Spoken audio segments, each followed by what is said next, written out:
Think about a stabilizer. You can film handheld, but usually with big films and TV, saying a shot is handheld actually means it is being filmed on the shoulder. This is good if you want to make your audience feel that they are in the action with your characters, and you see this look being used all the time in moments where the filmmakers just want the scene to feel loose and unplanned. So for this, I would think about getting or making a cheap shoulder rig.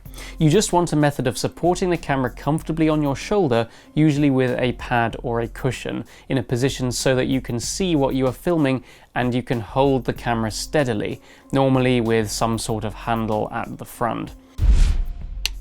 But if your scene does not justify a handheld shooting style, then the most common stabilizer would be a tripod. This is the best tool for scenes that contain little or no movement, as it won't make the audience feel seasick. A tripod allows you to either keep the camera still, or pan, meaning turning side to side, or tilt, meaning turning up or down.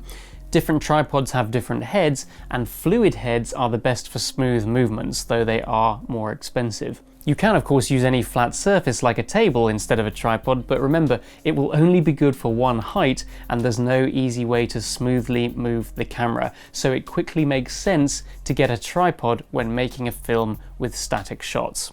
Then for very smooth, short, straight moving shots from side to side or front to back, you can do very well with a slider. I use mine all the time to get a nice smooth shot. A slider is basically just a rail with a tripod head on top.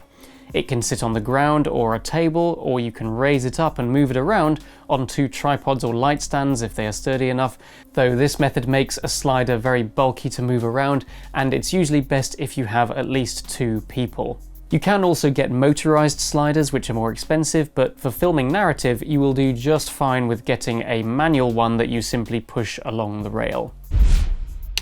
For smooth shots that have to move further, you could try a gimbal with a counterweight, which is a bit like a miniature Steadicam.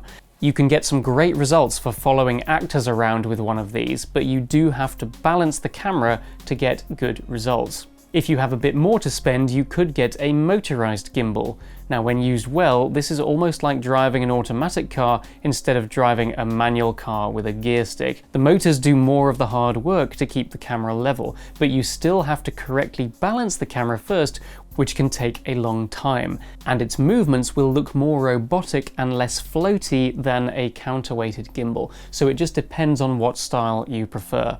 I have used both and they are both good for covering different types of scenes. Then we have dollies. A dolly on a film set is a camera platform with wheels that is pushed along a track with rails to get a long, smooth shot. But you can use anything you like for a dolly. I've seen people use rollerblades or even cars for this, but my favorite DIY dolly is a wheelchair. The operator sits in the chair holding the camera and somebody else pushes them along, and you can get some amazing shots using this technique. So if you have a second person to help and you want to use a dolly, think about what you already have that you could use as one. So that just about covers some of the basic kit options you might need for your project, but remember, always start with what you have.